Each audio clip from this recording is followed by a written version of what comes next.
Welcome to Reddit Aliens. What are some surreal or unexplainable experiences you have had? Please remember to like, share, and subscribe.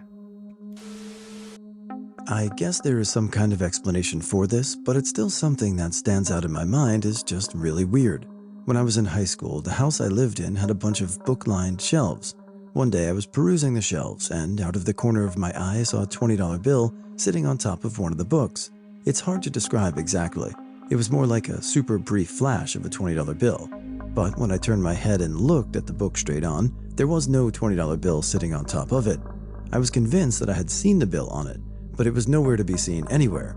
I took the book off the shelf, opened it, and a $20 bill fell to the ground. It had been hidden in the pages of the book. Awesome. Some dreams are hard to forget. Other dreams are even harder to remember. Dreamt of the lotto numbers. Dream felt super important, urgent even. Grabbed a notepad, wrote down them half asleep. Next day, could only make out 4 of the 6 numbers. Last of the sequence was just squiggly. Figured I'd just select the other 2 numbers at random because I couldn't remember them. One seemed to be repeated in my dream. Bought a ticket. What the hell, right? All 4 numbers I had written down hit. Missed on the ones I picked by random. I beat myself up over not buying the combinations with the missing numbers for a few years after that. It's the one thing that has never ever made me wonder about a supernatural aspect to life. How the F did I dream the correct numbers? Was it a one-time thing? I've never dreamt of lotto numbers since. When I was a kid, my brother, father, and I were on our way home from a wrestling practice, taking the same route we've taken countless times before. Out of nowhere, the sky and everything outside of our car turned a blinding bright blue for a good 5 seconds. Keep in mind that it was around 11 p.m. Dark as all hell out before this happened. My brother and I turned to each other, but were too freaked out to say anything as we saw our dad looking all around the car. 30 seconds later, I mustered the courage to ask if anyone saw that. They both said yeah, and there was silence the rest of the ride home. This was back when I was in university, probably in 2005. I used to play a lot of video games. Well, I still do. So I'd been watching trailers of Splinter Cell Chaos Theory for some time now and really wanted to play that game.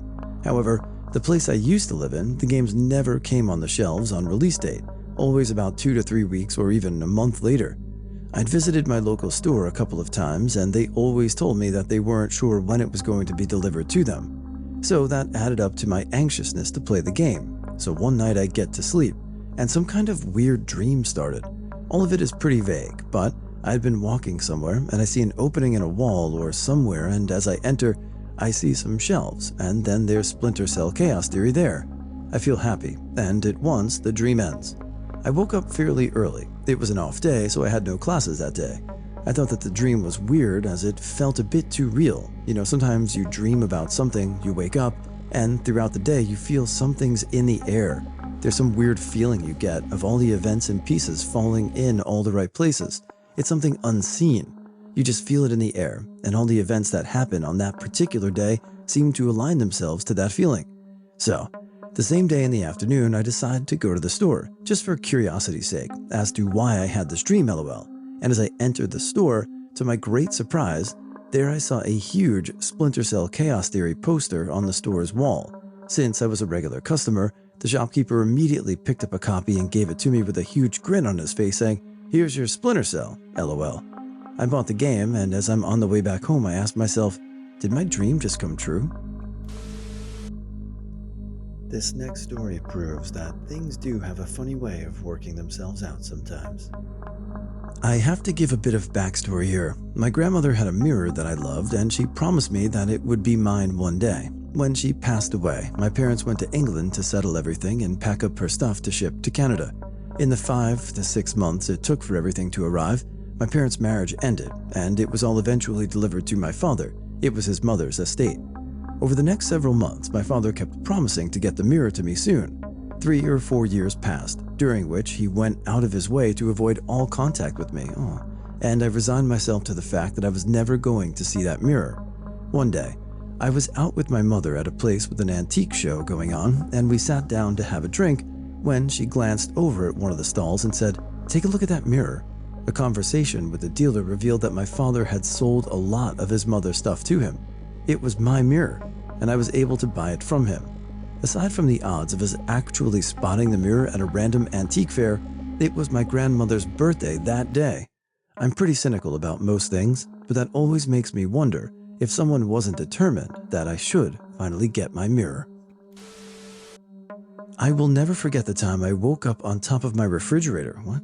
Evidently, I had been sleeping on top of it, curled up like a cat. I used to sleep in odd positions sometimes, and to this day, I have no idea how I got up there. Nobody was home that could have put me up there, not like they could have done so without waking me up anyway. But at the time, there's no way I could have climbed on top of the thing unassisted.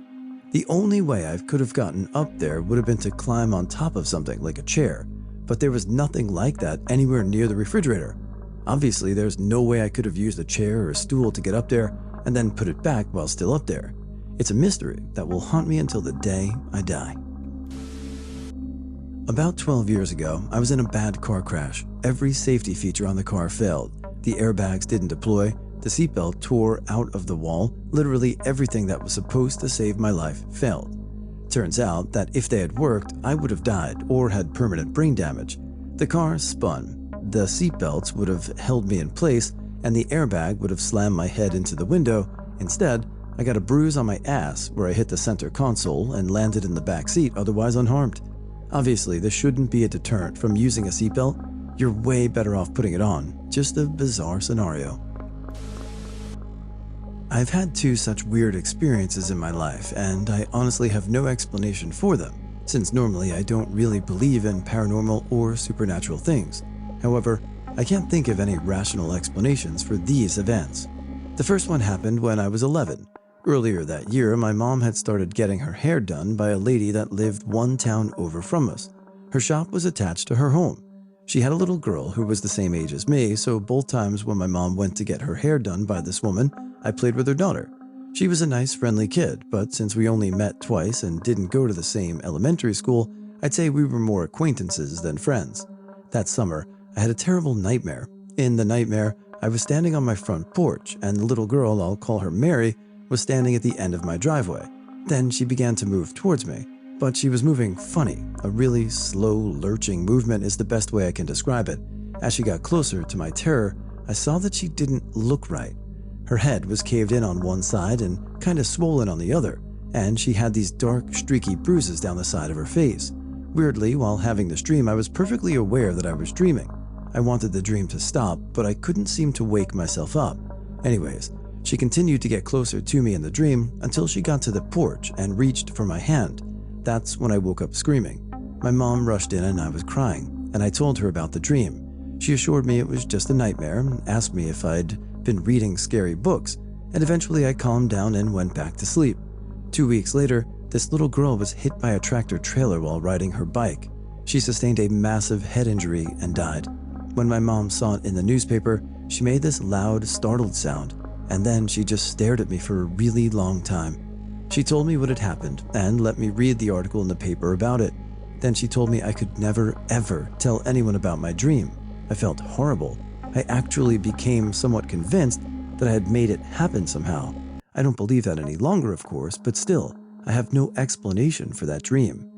The other one happened about 10 years ago. My cousin got engaged to a woman while he was in the army, and he brought her over to my mom's house to meet us all one day. I had never met her before. She seemed nice and friendly, but a little shy, so we really didn't exchange more than pleasantries. About 3 weeks later, I had a dream about her. In the dream, she was crying and wouldn't stop. I tried to console her, but she continued to cry very hard, like she was in terrible emotional distress. This continued for a bit, and then I woke up. It was strange, but I really didn't think anything of it. A few days later, my mother told me that she had attempted suicide. She's okay now. I don't really believe in psychics, and I certainly don't believe I am one, or that I have any precognitive abilities. But I can't explain these two dreams. Maybe they were just really eerie coincidences. I haven't had any other dreams or visions of things that came to pass in real life, so they must be isolated events. For the second dream, I think it's maybe possible that I just somehow intuited that this girl was depressed or something. Though, like I said, I only met her one time, and she seemed perfectly normal and fine when I did meet her. But for the first one, I don't understand how I could intuit that someone was going to have a terrible head injury, so coincidence is the only rational explanation I can think of, but somehow it just doesn't feel right. I had a dream of saying something out of my character, so I wrote it down. It was more of a conversation out of my character. 2 or 3 days later, some family visit and my brother and a few other cousins were in the backyard playing Uno. My brother was talking in a conversation that I instantly knew was leading to the conversation in my dream, so I started talking with him. It was sort of a long conversation about a specific ice cream. I said what he said word for frickin' word. My brother looked me right in the eye in shock.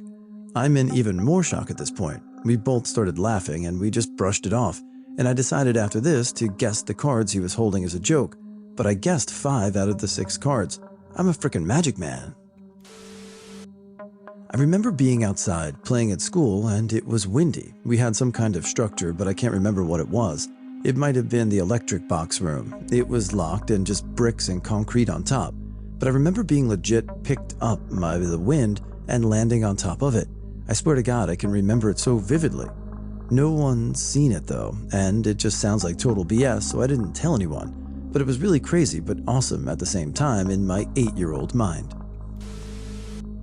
When I was 2 years old, my first memory was of my dad dying in the passenger seat in front of me while my mom was driving him to a dialysis appointment, diabetes complications. I remember the staff coming out to try and resuscitate him and my dad just collapsing out of the seat. I remember all of this from a bird's eye view above the car before my perspective is from my own eyes for the first time. A nurse rushed me and my brother in the car to a nearby McDonald's, and while I was in the play place, I vividly remember being extremely excited that I could move and breathe normally. My father was paralyzed and non-responsive most of the time. I've always had a weird reincarnation, soul-merging type theory stuck in my head because of it. I was tripping alone on LSD in a dimly lit, quiet room when I saw a ball of luminescent white energy the size of a quarter floating about 20 feet away on the other side of the room. The fuzzy ball seemed to radiate beams like a small sun and kept moving around. I stayed perfectly still, watching it. It came closer and closer, and then right up to my face. It was a housefly. I could not have seen it from 20 feet away, but I apparently saw its energy, or aura. I was taking a train into the city when, at one of the stops, I witnessed something I cannot explain. I was zoned out, just staring out the window at an apartment complex parking lot when I saw a Jeep back up into a car that was pulling out of a spot. No longer zoned out, I watched closely for the confrontation I'm sure was coming, but nothing. Both vehicles just stayed in place. The Jeep moved forward slowly and again backed into the vehicle. This person must be doing it intentionally. Now both drivers turn off the vehicles and get out at the same time, but rather than getting in a yelling match, they both start walking away slowly towards the apartments without acknowledging each other. The car left half backed out and the Jeep not even in a spot. They just kept walking as the train pulled away. What the actual F? One of my sisters and I were busy getting ready for school, and we were alone in the house since our parents had left about half an hour before. My bedroom is on a corner, and the guest room is right next to it, and my sister's bedroom is on the other side. For some reason that morning, I was getting something from the guest room, and as I walked in, I heard my sister say something as she was walking into her room. I was busy, so I thought it's important she just repeat herself. Within a second of me hearing it, my sister turns around and says, "Wait, what did you say? I didn't hear you properly." We had heard the same thing at the same time, but neither of us had said anything. I just sort of mumbled nothing, even though I was freaked out. When we were on the bus, I told her that I'd heard a voice too. She said that, except for asking me what I said, she hadn't said anything. To this day, she claims that she really wasn't messing with me, and that she definitely heard something. We told our parents when they got home from work that day, and my mom said that it was probably a neighbor or something. But here's the thing. To me, it sounded like my sister, and to my sister, it sounded like me. And we have totally different accents to the rest of our neighbors. We're South Africans living in New Zealand, so that was sort of ruled out as an option. My sister, who's a total skeptic, says that was the only time anything creepy that happened in our house. There have been a few instances, has really creeped her out. My band once played at the Princess Theater in Columbus, Mississippi, allegedly one of the most haunted buildings in the United States. The gentlemen who owned the theater were ghost hunters who had written books on the subject. Of course, I didn't believe in any of it. They offered to give us a tour after we played. It was about 2 a.m., and we were wandering around the various catwalks and passageways. The ghost hunters explained that the technique was to use a laser thermometer to measure temperature. Sudden changes in temperature could be a sign that a manifestation is occurring. Taking a photograph at the time that a temperature changes occurs can reveal orbs that are not visible to the naked eye. I still didn't believe in any of it, so I gave my camera to a friend and continued following the tour. She happily snapped picture after picture as I politely followed our guides and waited for the tour to be over. When we got to the stage, where I had played guitar only 2 hours earlier, I suddenly heard a sound that was so loud that my head hurt. I put my hand on my forehead and quickly sat down because the sensation was so overwhelming. After the effects of the loud noise subsided, I looked around at my bandmates and the theater owners, expecting that everyone would be looking around with the same dazed "what the hell was that" expression that I had, but they weren't. Nobody else had heard or felt a thing. Then, my friend snapped another picture. I suddenly realized that the sound I had heard was actually the flash from my camera. I had heard that sound 1,000 times before. It's almost silent. In that one instant, the camera's almost silent flash had literally taken me to the ground. I had to explain my experience to everyone there since no one else had noticed. One of the owners said that the most malevolent spirit seems to reside in that area, and that it may have contacted me. I still don't know if I believe it, but I can't explain it.